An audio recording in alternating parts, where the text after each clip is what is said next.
Everybody needs companions when they're traveling, or just through life. For having a companion there can make your life so much easier and better, but it also can be devastating if you choose the wrong one. And unfortunately, in this episode, Samurai Jack gets to learn that lesson the hard way. Now, when we meet up with Jack in this episode, he's in a Middle Eastern town. We know it's somewhere towards the north because this is a continuation of episode 4, where the boys told Jack of how he might be able to get home. And Jack is currently hunting down a shop that should have the item that he's looking for. Now, when he reaches that shop, the merchant tells him that unfortunately he doesn't have that item, but he has a ritual that they can perform for Jack to find it. Now, during this ritual, Jack finds out that what he's seeking is a green mystical gem that only one of Pure of Heart can find. Now, thankfully for Jack, he's a Pure of Heart, and this is a pretty good reason to go find it is to defeat the evil Aku. So, check. Also, the destination of the gem is you have to follow the setting sun and the rising moon. Easy enough, so check there. And finally, it gives a warning of a great evil that's approaching. Now, what is this evil? Jack is kind of able to make it out, but before you can get a clear picture, the whole room explodes, sending Jack flying along with the merchant destroying the ritual, and in comes a whole bunch of humanoid robots with blades. Jack, unfortunately blown away from his sword, picks up some common day household items and starts defending himself, and does okay, but he gets cornered pretty quickly, and it looks like this is going to be the end of our samurai. But at the last moment, he gets saved by a green chick in a black dress. Taking that moment to go grab his sword, Jack just starts defending himself again with his blade. Now, at the same time, the merchant comes to and starts warning Jack that the evil is here. Jack, thinking that it's the robot, says, I know, I'm taking care of it. Unfortunately, Jack doesn't have enough time to comprehend what he's saying, as he has to fight for his life. At this moment, they're being overwhelmed by the robots, so the green-skinned chick jumps out of one of the windows, and Jack follows her as they weave their way through the city trying to lose their pursuers.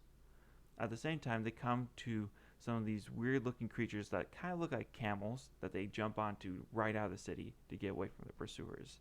Now, as they're running away, Jack starts questioning, like, so why did you save me? Who are you? And the lady, fair enough, is a little bit annoyed of his rude tone, sticks up her nose and just says, you're welcome. Jack, feeling a little guilty, apologizes, and she somewhat accepts the apology, deciding that they're going to want to stop for the night, find an area to make camp. Now, it's at this camp that we learn that this lady's name is Egna, and her story is a pretty tragic one, kind of mirroring Samurai Jack's, where she tells Jack of how her father was captured by Aku and is being tortured in a prison. And her whole reason for visiting the merchant was to find a way to defeat Aku and rescue her father. Unfortunately, that's no longer a possibility since the merchant shop has been destroyed. Jack, feeling a kindredship with this woman for her story kind of mirrors his own, he tells her that he knows what she seeks and how to get there, and that together they'll be able to exact retribution against Aku, and Jack can finally be rid of this accursed Aku-infested land. Now, unfortunately, this does come back to bite Jack in the butt at the end of the story, but for now, the two of them go forward and explore the desert.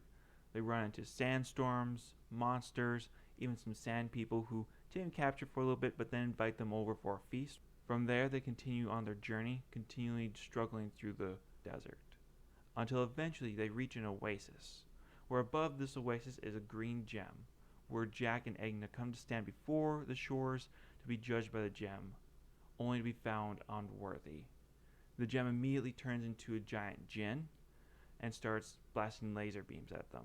Jack takes the blast full on because he doesn't understand, so he refuses to fight the djinn. Egna, on the other hand, apparently she's a little bit more than she seems, for she's able to fly away from the beams and fly around the djinn as it punches at her, never landing a blow, until eventually she lands back in front of Jack. Surprised, Jack asks, you can fly? And she responds like, oh yes, and much more, with a sinister look on her face. So we're questioning more of what's going on with Egna here. Well, her next power is that she's able to grow to a massive size, like a kaiju, and fight the giant djinn. It doesn't take long for her to overwhelm the djinn and cause him to go unconscious. Seeing this, Jack celebrates that they are victorious and that he can finally go home to defeat Aku. Unfortunately, at that exact same moment, he hears a crashing sound. When he looks over to see Egna had just destroyed the gem. Distraught, Jack screams, why have you done this? only for Egna to reveal that she is actually Aku. I do know my hips don't lie, and I'm starting to feel it's right. All the attraction, the tension. It's a trap. Unfortunately, those hips do lie, Shakira. Infuriated, Jack rushes Aku with his sword, demanding Aku fight him. Aku just laughs it off, transforming into a bird, saying that he'll fight Jack when he's ready and when he knows how to defeat his magical sword. But not until then. Once he is able to find out how to defeat Jack, that his time in this Aku accursed land will be over, or his death will be assured. And then he flies away laughing at the samurai. Now, we can say there are instances during this episode that Jack should have realized that this wasn't what it was all adding up to be, that this was probably a coup. First off, the person has green skin and the whole form and dress all looks kind of mirroring a coup. But to be fair, fashion has always followed power. So it wouldn't surprise me if we find a whole bunch of occultists or people who are just mimicking a coup with his dress and skin tone just to be more like a coup because that's the power. So we gotta give Jack a little bit of leeway here. Second instance, there's a moment in the desert when they're having their meal where Jack is sharing some food with the desert mouse. Desert mouse sniffs his hand, then takes it eagerly. Egna does the same thing, only for the desert mouse to sniff her hand and run away in terror. Again, I have to push back on here because we've all seen pets that love strangers for absolutely no reason and absolutely hate a stranger that has just came through that same exact door for no reason. So, again, for the audience, that's an indication for us that something wrong is going on here. But for Jack, you gotta give the man some leeway. Third, and this is probably the biggest one that Jack should have realized when the merchant told him that the evil is here and told him that he doesn't understand when he thought it was the robots. So there, you can kind of put some blame on Jack that he should have thought a little bit more through and realized that his traveling companion is actually the main evil that he had to be worried about.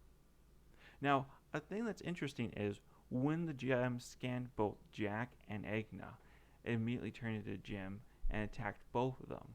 Now, why did it attack both of them and not just Egna? I wonder if it's because the reason why Jack was truly seeking the gem was more for a selfish reason to return home, whereas a more selfish wish would have been, I need a way to take out Aku now. That would have been more selfless.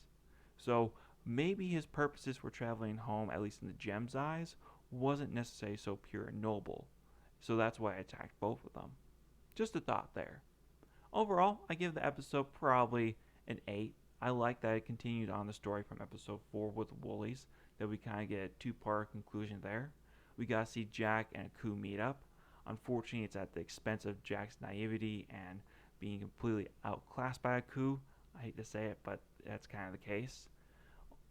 But that's pretty much all I got really to say for there. I hope you guys enjoyed this episode.